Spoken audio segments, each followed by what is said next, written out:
शासकीय आश्रमशाळेमधील central kitchen बंद करून पूर्वीची शासकीय मेस पद्धती सुरू करणे व प्रकल्प कार्यालयाअंतर्गत वसतिगृह प्रवेश क्षमता वाढवून ती 7,000 करणे व इतर मागण्या पूर्ण करण्यासाठी एकात्मिक आदिवासी विकास प्रकल्प कार्यालयाबाहेर ठिय्या मांडून स्टुडंट फेडरेशन ऑफ इंडिया तसेच विद्यार्थी व पालक यांचे बेमुदत धरणे आंदोलन सुरू आहे।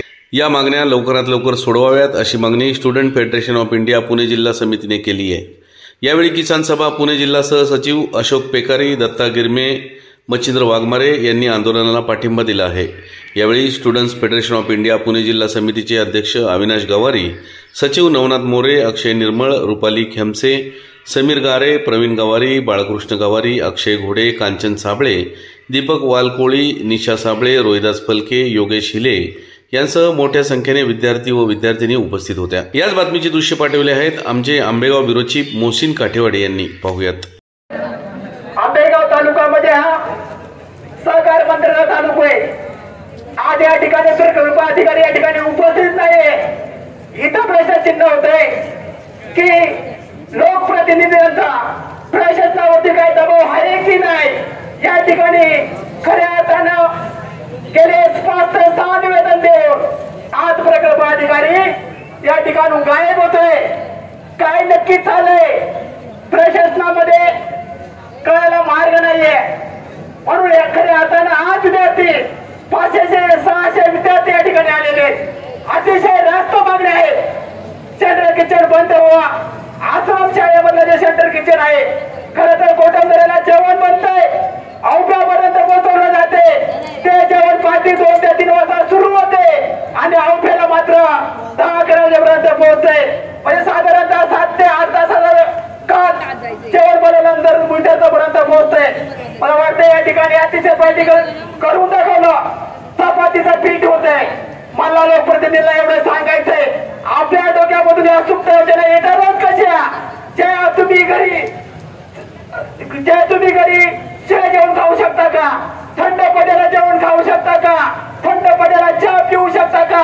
मग या विद्यार्थ्यांना तुम्ही जाणीवपूर्वक आपल्या स्वार्थापायी हे अशा पद्धतीचं सेंट्रल किचन जेवण का तुम्ही देताय? अतिशय रास्त मागणी आहे। हे सेंट्रल किचन जे आहे जेवण ते त्वरित बंद करा। आम्ही किसान सभेच्या वतीने तुम्हाला आवाहन करतोय। अनेक प्रश्न या ठिकाणी येऊन आलेले।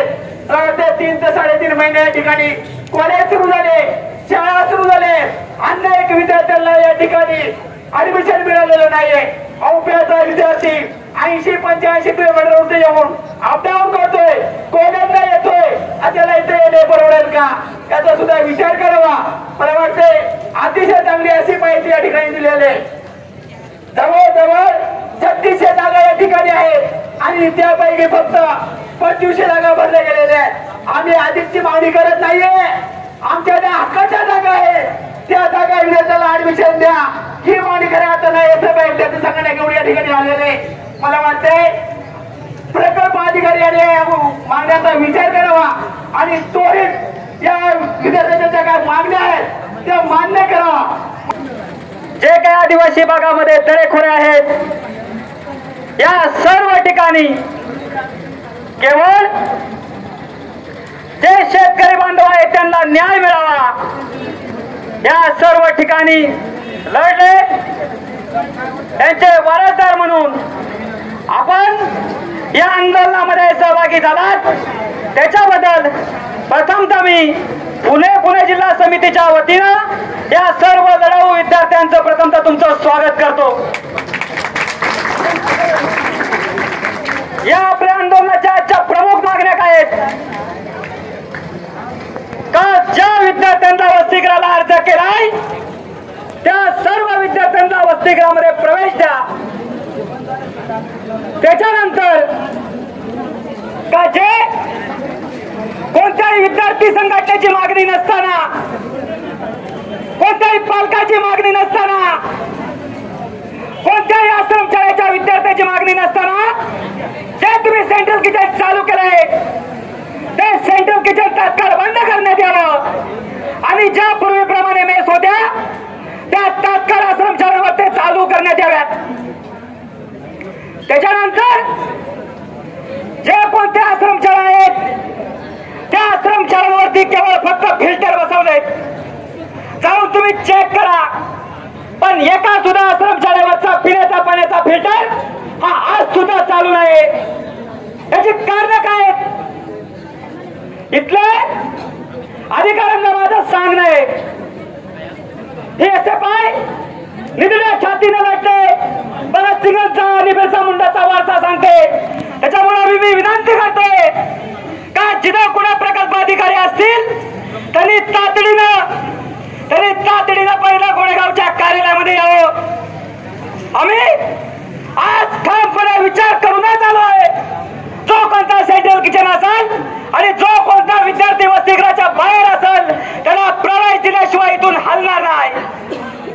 आज आमचे जे काही पालक मागे बसलेत ते पालक सुद्धा आज ठरवून आलेत का या डिपार्टमेंट मध्ये एवढा खर्च होत असेल तर आमच्या विद्यार्थी वसतिगृहाच्या बाहेर कसं आहे, या डिपार्टमेंट मध्ये एवढा खर्च होत असेल तर आमच्या विद्यार्थ्यांना जेवण खराब कसं. तर आमच्या राज्याच्या अध्यक्षांनी मंगाशी जरा चपाती दाखवली. अरे काय चपाती आहे? अरे पोरं अशी पटापट पटापट पटापट खातील अशी ती चपाती. अरे ज्या खुर्चीवरती बसून पगार घेता, अरे याची जरा जरा लाज वाटू द्या, लाज थोडी. अरे चेक करायचं ते करा, पण अन्नामध्ये गद्दारी करणारे उलट या ऑफिस मध्ये बसलेत कशी? कोणत्या विद्यार्थ्याची मागणी नसताना तुम्ही सेंट्रल किचन चालू करता आणि विद्यार्थ्यांना देशोधडीला लावता. तुम्ही सगळ्या आश्रमशाळांमध्ये जवळपास 3000 ते 4000 विद्यार्थी शिकतात. त्या विद्यार्थ्यांची जरा तब्येती बघा, काय सांगतात त्यांच्या तब्येती? अरे वाळून गेलेत, वाळून. अरे त्याच्या शरीरामध्ये रक्त सुद्धा नाही. आणि जर असं असेल तर जे विद्यार्थी आज या आंदोलनामध्ये सहभागी झाले त्याचा परतावा केल्याशिवाय एक सुद्धा विद्यार्थी इथून हलणार नाही.